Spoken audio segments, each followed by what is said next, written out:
The New Mexico desert in 1878 was a canvas of harsh beauty.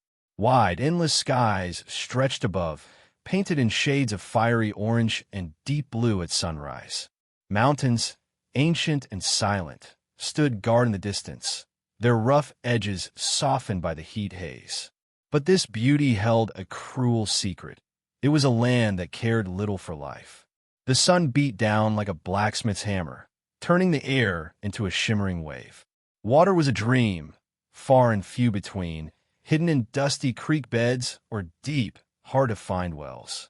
Every plant had thorns, every creature a bite, and the wind carried not whispers of comfort, but the dry, rustling sound of endless space. In this vast, unforgiving place, a terrible scene lay baking under the relentless sun. A woman, barely more than a shadow of a person, lay crumpled on the parched earth. Her name was Alara. Beside her, a dark, still shape told a grim story. Her horse, shot dead. Its eyes were open, staring at nothing, a silent witness to the cruelty that had taken place. Alara's dress, once a simple traveling gown, was now ripped and stained, clinging to her fragile body. Her skin was burned by the sun, her lips cracked and dry. She lay so still, one might think she was gone, but a shallow, ragged breath lifted her chest, a tiny spark of life refusing to be put out. The empty landscape stretched around her, offering no comfort, only the promise of more heat and more silence. She was alone, lost, and left for dead. The sun climbed higher, baking the desert floor and everything on it. Just when it seemed the only movement would be the shimmering heat, a faint dust cloud appeared on the horizon. It grew steadily, a sign of life approaching in this desolate expanse. Soon, the outline of a rider and his horse became clear. This was Silas, a man forged by the very wilderness he rode through. His face was weathered like old leather. His eyes, deep-set and weary, held a sadness that spoke of hard times and heavy burdens. He didn't speak much, preferring the company of his thoughts and the vast quiet of the land. A worn leather duster flapped around him, and the pistol on his hip seemed less a tool for trouble and more a symbol of his solitary, watchful way of life. Silas rode with purpose, his gaze sweeping the endless terrain. He was used to seeing things the desert left behind, bleached bones, lost wagons, the silent markers of failure. But as he drew closer to the still figures, a knot tightened in his gut.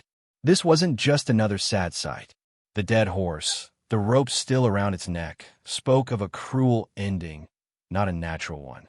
Then he saw Alara, lying so still, so broken, a stark contrast to the rough beauty around her. Her torn dress, the marks on her wrists, the faint, desperate rise and fall of her chest. It all screamed of a terrible wrong. Silas had seen enough injustice in his life to recognize it instantly, a cold anger stirring within him. He dismounted, his movements slow and careful, his eyes taking in every painful detail. Silas knelt beside Alara, his gaze softening despite himself. His life had taught him to keep to himself, to avoid getting mixed up in other people's troubles. His own past was a heavy weight, and taking on another's pain felt like adding more stones to an already burdened soul. Yet, looking at Alara, so small and broken, a flicker of something warm stirred in his chest. It wasn't pity, not exactly. It was more like a quiet understanding, a recognition of raw suffering that called to a deeper part of him. He gently checked her pulse, finding it weak but steady. Then, with careful hands, he began to untangle the last of the ropes that still bound her wrists, left as a cruel joke by whoever had done this. Each knot he loosened felt like a small act of defiance against the harshness of the world. Once her hands were free, he reached for his canteen, unscrewing the cap with a soft click.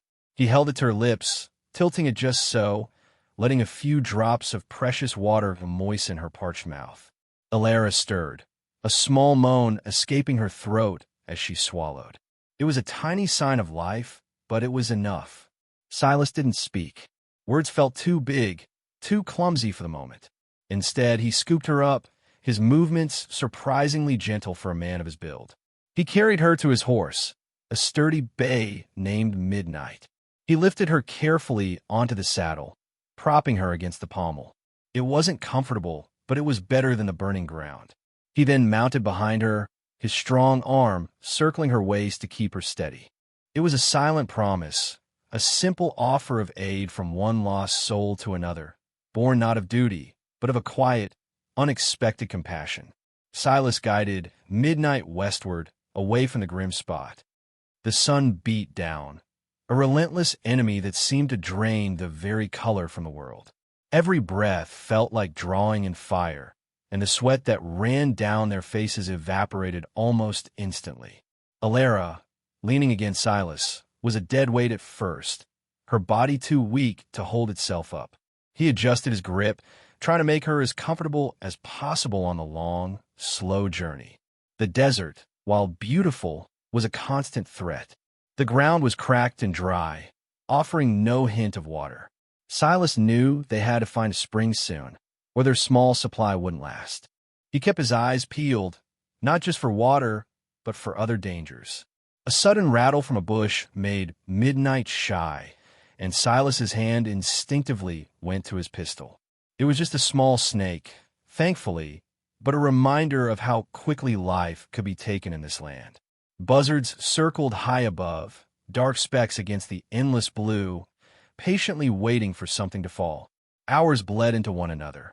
Alara stirred occasionally, a faint murmur escaping her lips, but mostly she was silent.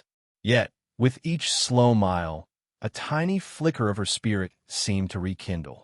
The simple act of moving, of being carried away from her nightmare, was a balm. Her grip, once limp, now held a slight tension against Silas's arm. Her shallow breaths grew a little deeper. The will to live, buried under pain and despair, was slowly pushing its way back to the surface, like a stubborn desert flower after a long drought. She was still weak, but a quiet strength was beginning to bloom within her. The sun began its slow descent, painting the sky in fiery streaks of red and orange. A cool whisper of air replaced the day's scorching heat, bringing a small measure of relief. Alara, though still weak, felt a tiny spark of her voice return. She had been silent for so long, lost in a haze of pain and fear. Now, the quiet, rhythmic sway of the horse and the steady presence of Silas behind her began to loosen the knot in her throat. They said I knew, she whispered, her voice raspy and thin, barely audible over Midnight's hoofbeats. Silas didn't speak, but he shifted slightly, letting her know he was listening. My husband, he wasn't a good man. Not always. He did things, bad things. A pause, then a shaky breath. They said I helped him. They said I should pay. Her words came in short, broken pieces like pebbles tumbling down a hill. I didn't. I swear, I didn't know everything. I tried to make him stop, but he wouldn't listen. A tear, hot and stinging, traced a path through the dust on her cheek. But it doesn't matter. They killed my horse. They left me for dead. And I feel like it's my fault. The weight of unseen blame pressed down on her, even here, far from those who judged her.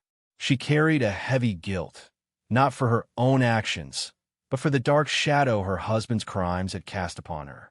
It was a burden she felt she deserved, even though her heart cried out for innocence. Silas listened, his own silence a steady comfort in the vast, empty space. Alara's last words, I feel like it's my fault, hung in the cool desert air. Silas listened, the quiet weight of them pressing on a familiar wound in his own heart. He knew that feeling, that deep, cold ache of blame. He had carried it for years, a ghost whispering in his ear. He cleared his throat, a rough sound in the stillness. I was a lawman once, he began, his voice low and gravelly, like stones shifting in a dry riverbed. It was the most he had spoken since finding her. Had a badge, a town, people who trusted me. He paused, looking out at the endless, star-dusted sky. There was a girl, young. She got caught up in something bad. I was supposed to protect her. His grip on the reins tightened. I failed. The word was a raw wound, even after all this time. Things happened. Things I couldn't stop. Or maybe I didn't try hard enough. Maybe I wasn't good enough. He didn't go into details, didn't need to. The pain in his voice painted a clear picture. She died, and I rode away, leaving that badge behind. Haven't looked back since. He felt Illyra stir against him, a silent acknowledgement of his shared burden. His guilt, like hers, was a deep, dark well filled with what-ifs and regrets. He had been meant to uphold the law, to bring safety, but he had failed the one person who needed him most. Now he drifted, a shadow of the man he once was, always moving, always alone, trying to outrun a past that clung to him like desert dust. Their guilts, though different in their telling, were mirrors of each other, reflecting the profound sorrow of perceived failure. They rode for what felt like endless hours under the watchful eye of the moon, the desert air growing cool enough to send shivers down Illyra's thin frame. Just as weariness threatened to pull them both into its dark embrace, Silas spotted something. A low, crumbling structure, almost swallowed by the rocky landscape. "Shack," he grunted, guiding Midnight towards it. It was an old prospector's shack, long abandoned. The wooden walls were bleached and warped, the roof sagged in the middle, and dust lay thick over everything. But it had 4 walls and a roof, a small miracle in the vast emptiness. Silas helped Illyra down, her legs trembling from disuse. He led her inside, the air within smelling stale, but offering a welcome escape from the chilling night wind. He cleared a small space, spreading his blanket on the dirt floor.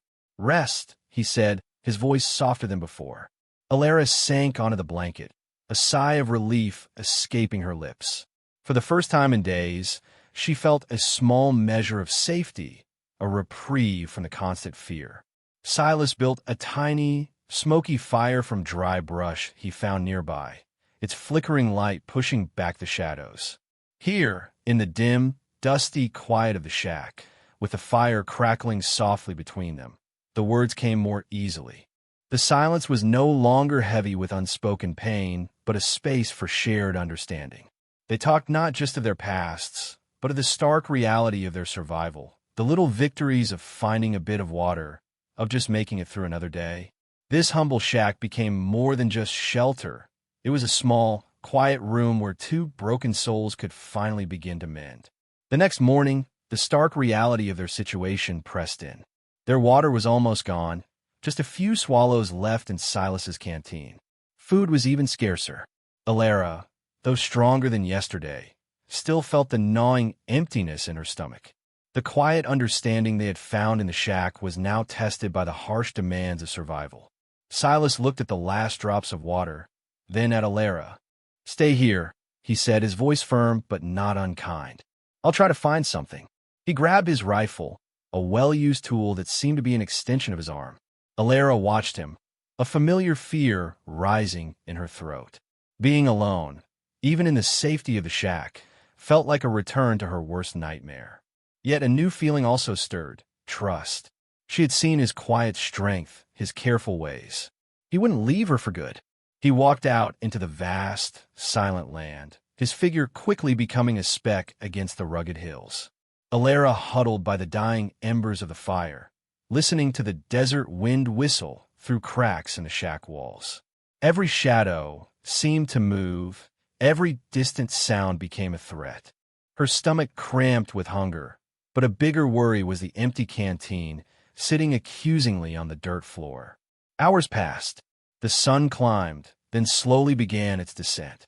Just as despair started to creep back in, a shot rang out, sharp and clear, echoing across the canyons. A shiver ran through Illyra, but it wasn't fear this time. It was a surge of hope. Not long after, Silas reappeared, a small jackrabbit slung over his shoulder. He also carried a small leather pouch, damp with precious water, found in a hidden spring. His eyes met hers, a silent message passing between them. They would survive. Her trust in him had not been misplaced.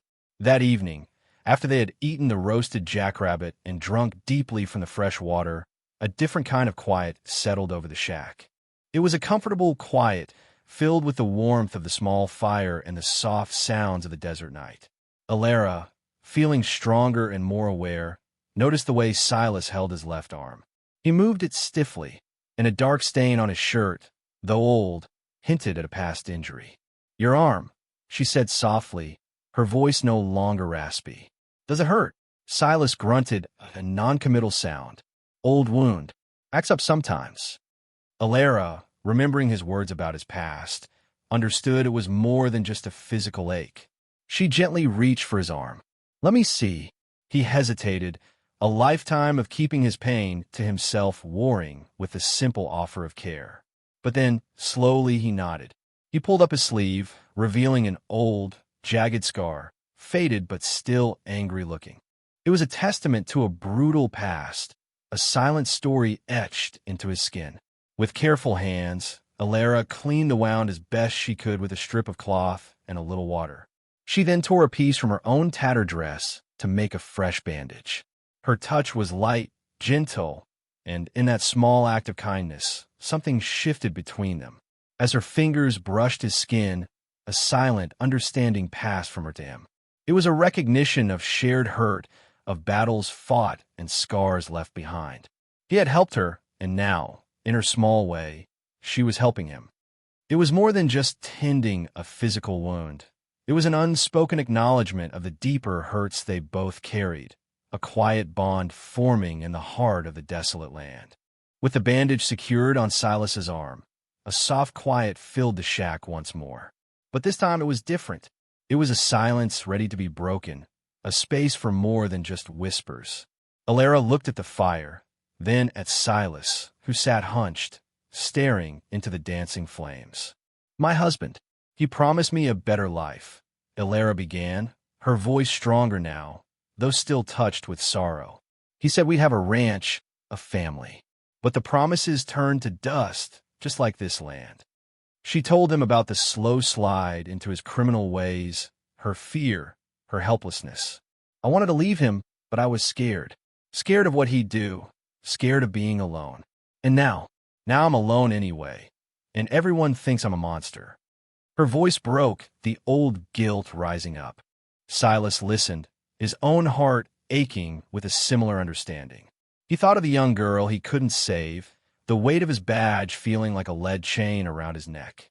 "It wasn't your fault, Alara," he said, his voice rough but clear. "You can't carry another man's sins." Then he spoke more of his own failure. He described the day the outlaws rode into town, the shootout, the chaos. How he was just a moment too slow, a step too late, and how the innocent girl had paid the price. "I keep seeing her face," he admitted, a rare crack in his tough exterior. "Every night, I tell myself I should have done more. I should have been faster, stronger." Sharing their deepest sorrows, their biggest failures, was like slowly opening old, festering wounds. It hurt, but the air felt lighter, less suffocating. In each other's eyes, they saw not judgment, but a reflection of their own pain, and in that shared understanding, a quiet comfort began to bloom. They weren't alone in their burdens anymore. The quiet comfort of the shack was short-lived. The next morning, the sky took on a strange, sickly yellow hue. A low rumble, not of thunder, but something deeper, echoed across the land. Silas, his eyes narrowed, scanned the horizon. "Sandstorm," he muttered, his voice grim. "And a bad one." Within minutes, the distant rumble turned into a roar. A wall of angry, swirling dust, red as blood, rose from the desert floor and raced towards them. The air grew thick and gritty, filling their mouths and eyes. Silas grabbed Alara, pulling her towards the strongest corner of the shack. "Stay low," he shouted over the rising wind. He wrapped his duster around her head, then pulled his own bandana over his face, leaving only his eyes exposed. The storm hit with a terrifying force. The old shack groaned and shuddered, sand blasting against the walls like 1,000 tiny needles. It was impossible to see, impossible to hear anything but the howling wind and the endless hiss of sand. Alara pressed herself against Silas, feeling the raw power of the desert trying to tear them apart. Fear, cold and sharp, clawed at her throat. But then She felt Silas's arm tighten around her, a steady, unyielding anchor in the chaos. They hunkered down, two small figures against the wrath of nature. Silas shielded Alara with his body, taking the brunt of the sand and wind. He kept whispering reassurances, simple words like "hold on" and "we'll get through this," his voice a lifeline in the roaring darkness. Alara, no longer thinking of her past guilt or his, focused only on his steady presence, his strength. They were a team now, bound by the sheer will to survive. The storm raged for what felt like an eternity, testing every fiber of their being. But they held on, relying on each other, two souls weathering the tempest together. When the sandstorm finally passed, leaving a stillness that hummed in their ears, the desert air felt washed clean. The sun shone, bright and clear, on a landscape rearranged by the wind. They rode on, both of them quieter, yet more connected than before. Days blurred into a rhythm of travel, searching for water and sharing hushed words under the vast starry nights. Then, on the horizon, a faint wisp of smoke caught Silas's eye. "Town," he said, his voice holding a hint of something Alara hadn't heard before. Possibility. It was a small dot in the distance, a collection of buildings promising other people fresh food and an end to their ceaseless journey. For so long, Alara had only known fear and despair. Now, the sight of that smoke stirred a fragile hope, a tiny flicker of what a new life might look like. As they drew closer, the dust of the trail seemed to settle. The harshness of their past began to recede, replaced by thoughts of what lay ahead. "What will you do?" Alara asked, her voice soft. Silas glanced at her. His drifter life had been a punishment he thought he deserved.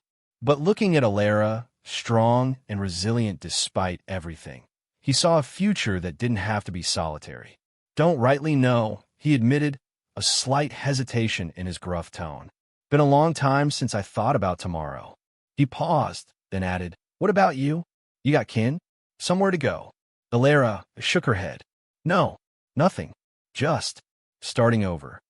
She looked at him, truly looked, seeing not just the silent gunslinger, but the man who had saved her, the man who understood her pain. Maybe we don't have to start over alone."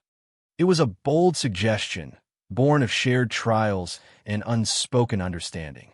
They had found strength in each other, two wounded souls who, against all odds, had survived the desert and its many dangers. The idea of a future, shared rather than faced alone, was a fragile but beautiful thing. The dusty track widened into a proper road, and the scattered buildings grew into a small, bustling town. It was called Harmony, a name that felt like a gentle breeze after the relentless heat of the desert. Unlike the vast, silent wilderness they had just crossed, Harmony was alive with the sounds of people. A blacksmith's hammer rang out, children's laughter drifted from a small schoolhouse, and the smell of fresh-baked bread wafted from a general store. As Silas and Alara rode midnight down the main street, a few curious eyes turned their way, but there was no judgment, no fear, only a quiet welcome. The town was modest, with wooden storefronts and dusty porches, but it felt like a haven. It was a stark contrast to the unforgiving desert, a place where life didn't just survive, but truly lived. Silas dismounted, helping Alara down. Her legs felt wobbly, but her spirit was lighter than it had been in a long time. They found a small boarding house, run by a kind-faced woman with a ready smile. She offered them warm water for washing and a simple, hot meal. For Alara, the feeling of clean clothes and a real bed was almost overwhelming. As they ate, the everyday sounds of the town outside their window felt like a promise. This wasn't a place of grand ambitions or hidden dangers, but a place of quiet, honest living. It was a blank slate, a fresh page in a story they hadn't known how to write. Harmony offered them not just shelter, but a chance to breathe, to simply exist without the constant threat of the desert or the heavy weight of their pasts. It was a new beginning waiting to unfold. Days in Harmony turned into weeks, and with each sunrise, Alara felt the weight on her shoulders lighten. She had always been good with her hands, a skill she'd used for sewing and mending back home. The kind boarding house owner, Mrs. Gable, noticed Alara's knack for fixing torn clothes and asked for help. Soon, Alara was mending dresses and shirts for the townspeople, her needles flying with practiced ease. It was a simple task, but it felt good, a way to be useful, to earn her keep, and to connect with the community. She even started dreaming of a small shop, a place where she could use her skills to build something of her own. Silas, too, found himself drawn into the rhythm of harmony. He didn't seek out trouble, but his quiet watchfulness and skill with a rifle were quickly noticed. The town marshal, a portly but well-meaning man named Jeb, was grateful for an extra set of eyes. Silas began to patrol the edges of town, keeping an eye out for stray cattle or, more rarely, unwanted visitors. He helped with odd jobs, fixing fences, mending tools, his strong hands always finding something useful to do. The townsfolk, initially wary of the silent gunslinger, came to trust him, seeing his steady nature and quiet strength. He wasn't a lawman with a badge anymore, but he was a protector, a helper, finding a new purpose in the simple act of contributing to a community that had welcomed him. They were no longer just two lost souls wandering the desert. In harmony, Alara and Silas were slowly, carefully rebuilding their lives, not as separate individuals burdened by their pasts, but as two people finding new strength and meaning in their shared present. One quiet evening, as the sun dipped below the distant mountains, painting the harmony sky in hues of purple and gold, Alara and Silas stood together at the edge of town. Her small sewing shop, now a reality, hummed with the day's work. His presence, a steady comfort, was a familiar sight as he returned from his patrols. They didn't speak much, not needing to. The silence between them was no longer empty, but full of shared memories, hardships overcome, and a quiet, abiding strength. Alara reached out, her hand finding Silas's, and he squeezed it gently. The rough calluses of his palm met the soft skin of hers, a testament to their different journeys, yet a perfect fit. The desert journey had stripped them bare, taking away their old lives and forcing them to confront their deepest fears and guilts. Alara no longer carried the crushing weight of her husband's crimes, understanding that his sins were not her own. Silas had found a way to honor the past he couldn't change by protecting the innocent in the present. Their redemption wasn't about forgetting what happened, but about accepting it, learning from it, and choosing to live differently. They looked out at the horizon, where the vast New Mexico landscape met the endless sky. It was the same desert that had nearly claimed their lives, but now it held a different meaning. It was the crucible that had forged their bond, the silent witness to their transformation. Side by side, Alara and Silas faced the future, not as two broken souls, but as two people made whole by each other, ready to build a life together in the quiet heart of harmony. Their story wasn't one of grand heroism, but of quiet courage, shared burdens, and the slow, beautiful blooming of hope in a desolate land.